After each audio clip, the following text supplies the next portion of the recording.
नमस्कार, खबरों की खबर में आपका स्वागत है। झारखंड में विधानसभा चुनाव जोरों पे है, अंतिम दौर में पहुंच चुका है और 18 तारीख की शाम को चुनाव प्रचार खत्म हो जाएगा, चुनाव का शोरगुल खत्म हो जाएगा। एक दिन के बाद यानी 20 तारीख को वहां अंतिम चरण के लिए मतदान होंगे और फिर ये गहमागहमी शुरू हो जाएगी कि किसकी सरकार बनेगी और कौन वहां के किंग मेकर बनेंगे।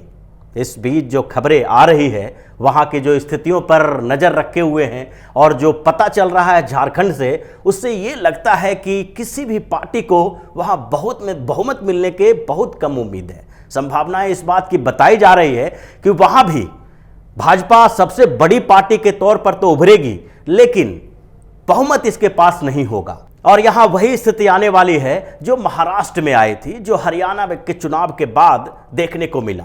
लेकिन हो सकता है कि जिस तरह से महाराष्ट्र में रस्साकसी का दौर लंबे समय तक खींचा और उद्धव ठाकरे ने भाजपा के पीठ पर छुरा भोंका, उस तरह की स्थिति यहाँ नहीं होगी, क्योंकि यहाँ पहले से ही इसकी तैयारी की जा चुकी है और जो बहुमत नहीं मिलने के बाद समीकरण बनाए जाने होते हैं, उसके लिए भी सारी पार्टियां तैयारी में जुटी हुई है। क्योंकि एक बार जब व्यक्ति धोखा खा जाता है तो उसके बाद आगे की रणनीति उसी के आधार पर बनाता है कि आगे हम उसी गलती को न दोहराएं। और विधानसभा चुनाव के झारखंड में परिणाम आने के बाद ये स्थितियां तो आने की उम्मीद है। तो आखिरकार विधानसभा चुनाव का परिणाम किस स्तर पर आएगा और वहां पर किस पार्टी को ऐसी स्थिति में लाया जाएगा जो स्थिति महाराष्ट्र विधानसभा चुनाव में कांग्रेस और एनसीपी के पास थी। तो अगर विधानसभा चुनाव में स्थितियों पर नजर रखें तो वहां पर दो तरह के गठबंधन काम कर रहे हैं। पहला गठबंधन कांग्रेस, झारखंड मुक्ति मोर्चा और आरजेडी का है। हालांकि कांग्रेस ने ऐसी सोच रखी थी और कांग्रेस को ये उम्मीद थी कि विधानसभा चुनाव में भी लोकसभा चुनाव की तरह हम एक बड़ा गठबंधन बनाएंगे, महागठबंधन बनाएंगे। लेकिन उनके जो ये उम्मीद थी उसके ऊपर पानी फिर गया, क्योंकि जिस तरह लोकसभा चुनाव में ये महागठबंधन को झटका लगा था, उसके बाद कुछ पार्टियों ने सोचना शुरू कर दिया कि कांग्रेस के साथ जाना सही नहीं रहेगा। और उसमें एक नाम था बाबूलाल मरांडी का। बाबूलाल मरांडी लोकसभा चुनाव के समय कांग्रेस के साथ थे, वो उस ग्रांड अलायंस का हिस्सा थे। लेकिन जैसे ही लोकसभा चुनाव खत्म हुआ, उसके बाद जो उसके परिणाम आए, बाबूलाल मरांडी ने उस समय ही सोच लिया कि अब हमें कांग्रेस के साथ गठबंधन बना के विधानसभा चुनाव नहीं लड़ना है। क्योंकि झारखंड मुक्ति मोर्चा और कांग्रेस के बीच एक साठगांठ तो हो गई है, लेकिन उस साठगांठ से हमें कोई ज़्यादा फायदा नहीं मिल रहा है। बाबूलाल मरांडी पहले भाजपा के रहे हैं और संघ में भी उनका अच्छा खासा पैठ रहा है, वो संघ के बड़े कार्यकर्ता रहे हैं। तो हो सकता है कि इसके कारण उन्हें लगता होगा कि अगर भाजपा के साथ चुनाव नहीं लड़ रहे हैं तो कम से कम कांग्रेस के साथ न जाए, क्योंकि उनके कई ऐसे कार्यकर्ता हैं, उनके कार्यकर्ताओं का यह मानना है कि बाबूलाल मरांडी को अकेले चुनाव लड़ना चाहिए। और लोकसभा चुनाव में जो उन्होंने कांग्रेस और झारखंड मुक्ति मोर्चा का साथ दिया, इससे उनकी जो छवि है उस पर प्रभाव पड़ा और उनको एक भी सीट लोकसभा चुनाव में नहीं मिली। जहां तक पिछले लोकसभा चुनाव की बात है तो भाजपा को वहां बड़ी जीत मिली थी। 14 सांसदों में से 11 भाजपा के थे और एक सांसद उनके सहयोगी पार्टी आजसू के थे, और 2 सीटें विरोधी गठबंधन को मिला था, जिसमें एक कांग्रेस के पास और एक झारखंड मुक्ति मोर्चा के पास। ना आरजेडी को कोई सीट मिली थी और ना बाबूलाल मरांडी के झारखंड विकास मोर्चा को।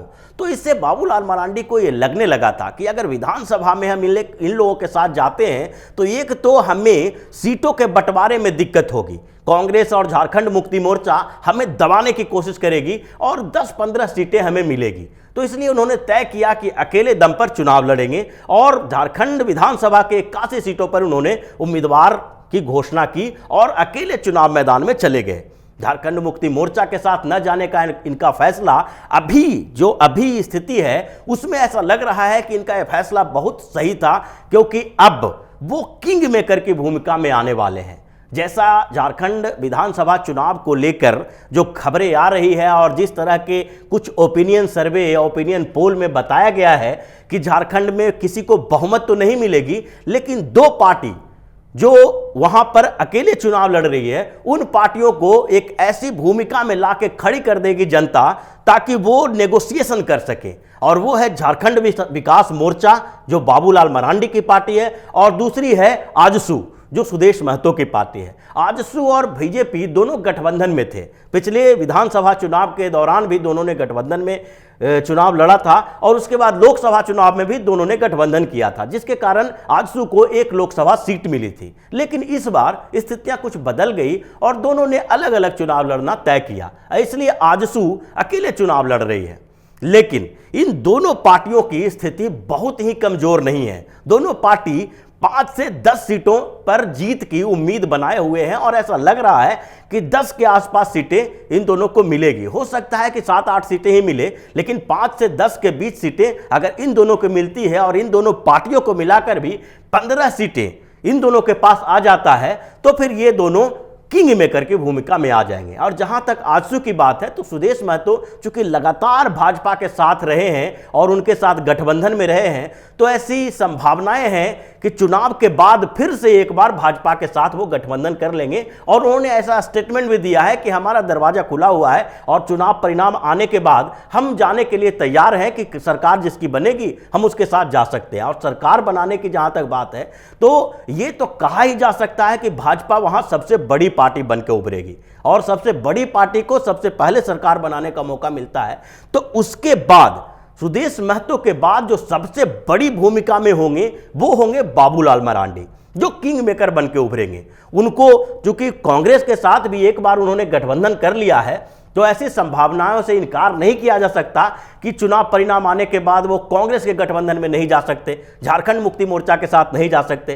क्योंकि चुनाव परिणाम जब आ जाता है और सरकार बनाने की बारी आती है, तो सरकार जिसके बनने की संभावनाएं होती है उसके प्रति झुकाव बढ़ता है। और जब एक बार आप दोनों गठबंधन में एक बार रह चुके हैं, तो फिर इस बात की संभावना से इनकार नहीं किया जा सकता कि वो किसी के साथ जा सकते हैं। चुनाव लड़ना और सीटों के बंटवारे में, निगोशिएशन में दिक्कतें आनी अलग अलग बातें हैं, लेकिन चुनाव परिणाम के बाद सरकार बनाना एक दूसरी बात होती है। तो बाबूलाल मरांडी के पास 8 से 10 सीटें आने की संभावना है, और वो 10 सीटें झारखंड के लिए बहुत मायने रखता है। वहां पर 81 सदस्य हैं विधानसभा के, और 81 सदस्यों में अगर 10 सीट किसी के पास होता है तो वो एक किंग मेकर की भूमिका में होगा। और इसी के कारण पहले से ही बीजेपी ने झारखंड विकास मोर्चा के इस अध्यक्ष के साथ बातचीत करनी भी शुरू कर दी थी। विधानसभा चुनाव के प्रचार के दौरान ही अमित शाह जब झारखंड गए हुए थे, वो तो कई रैलियों में गए हैं, लेकिन वो जब एक रैली के दौरान उन्होंने लंबी मुलाकात की थी बाबूलाल मरांडी से, और बाबूलाल मरांडी और अमित शाह के बीच ये चर्चा सियासी गलियारों में एक नई चर्चा हुई, और ये बताया जाने लगा कि कहीं न कहीं दोनों के बीच साठगांठ की संभावनाएं बन रही है। और ये महाराष्ट्र में जो स्थितियां बदली थी उसके बाद ऐसा हुआ, क्योंकि भाजपा को ये लग रहा था कि चुनाव परिणाम आने के बाद हो सकता है कि ऐसी स्थिति आए कि हमें इन लोगों के सहयोग की जरूरत पड़े, और उस समय अचानक से इन लोगों के साथ बातचीत करना ज़्यादा खतरनाक हो सकता है, क्योंकि उस समय संभावनाएं बदलती रहती है और राजनीति में कुछ भी स्थायी होता नहीं है। तो इसलिए अमित शाह ने पहले से ही उनके साथ बातचीत का दौर शुरू कर दिया, और बाबूलाल मरांडी का भी सॉफ्ट कॉर्नर है भाजपा के साथ, क्योंकि भाजपा के वो तो रहे ही हैं, और साथ साथ संघ में भी उनकी एक अच्छी भूमिका रही थी और संघ के कार्यकर्ता थे। तो इसलिए एक किंग मेकर की भूमिका में आने के बाद संभावना इस बात की भी है कि अगर बाबूलाल मरांडी उनके भाजपा के साथ आते हैं तो वो इस बार फिर से मुख्यमंत्री या उप मुख्यमंत्री बनने की बात कर सकते हैं। पहले भी वो मुख्यमंत्री रह चुके हैं, तो इसलिए उससे कम की स्थिति पर, उससे कम पर वो समझौता नहीं करेंगे। तो ये तो अब तय है कि बाबूलाल मरांडी किंग मेकर की भूमिका में झारखंड में आने वाले हैं।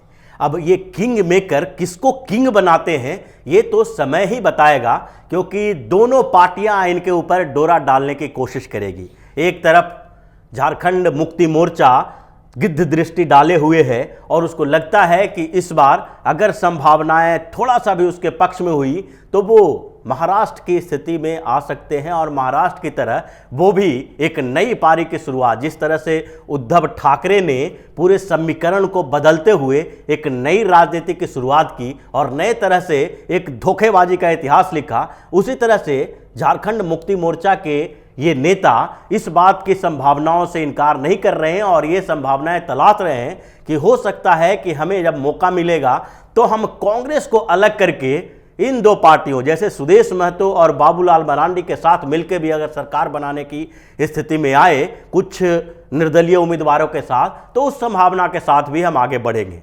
लेकिन इस बार बाबूलाल मरांडी का किंग मेकर बनना तो तय है। सुदेश महतो भी उसी स्थिति में रहेंगे, लेकिन वो पहले से थोड़े से कमजोर हो गए हैं। भाजपा के साथ गठबंधन में रहते हुए थोड़ा उनकी स्थिति मजबूत थी, लेकिन अगर अलग अलग हो गए, जिस तरह से इन्होंने धीरे धीरे अपनी महत्वाकांक्षा बढ़ा के और ज़्यादा सीट पाने के लिए भाजपा के साथ नेगोशिएशन करना शुरू कर दिया था, उसके लिए भाजपा तैयार नहीं थी और फिर दोनों ने अलग अलग चुनाव लड़ने का मन बना लिया और उससे थोड़ी स्थिति इनकी कमजोर हो गई है। लेकिन बाबूलाल मरांडी लगातार इतने दिनों से झारखंड में संघर्ष कर रहे हैं और उनके जो चाहने वाले हैं वो इस बार धीरे धीरे बढ़ते जा रहे हैं और इससे उनकी स्थिति जो ओपिनियन पोल में भी उनकी स्थिति थोड़ी मजबूत और वोट परसेंटेज थोड़ा ज़्यादा उनका दिखा रहा है।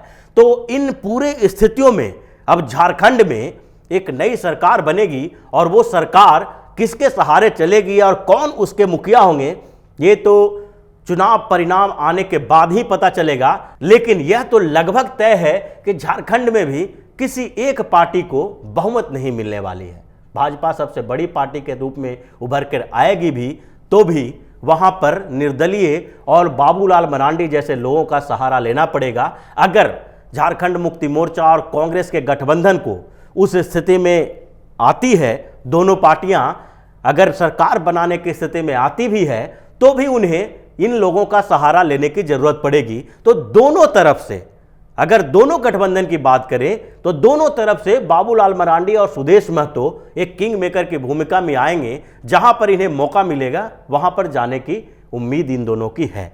तो इसी तरह की खबरों के साथ हम फिर से हाजिर होंगे। तब तक के लिए बने रहिए ओपिनियन पोस्ट इंटरनेट टीवी के साथ और देते रहिए हमें सहयोग, ताकि इसी तरह की खबर हम आपके लिए लाते रहें। धन्यवाद। अगर आपको हमारा वीडियो पसंद आया हो तो इसे लाइक करें, हमारे चैनल को सब्सक्राइब करें और हाँ, बेल आइकन दबाना ना भूलें ताकि आप तक हमारे वीडियो की नोटिफिकेशन पहुंचती रहे।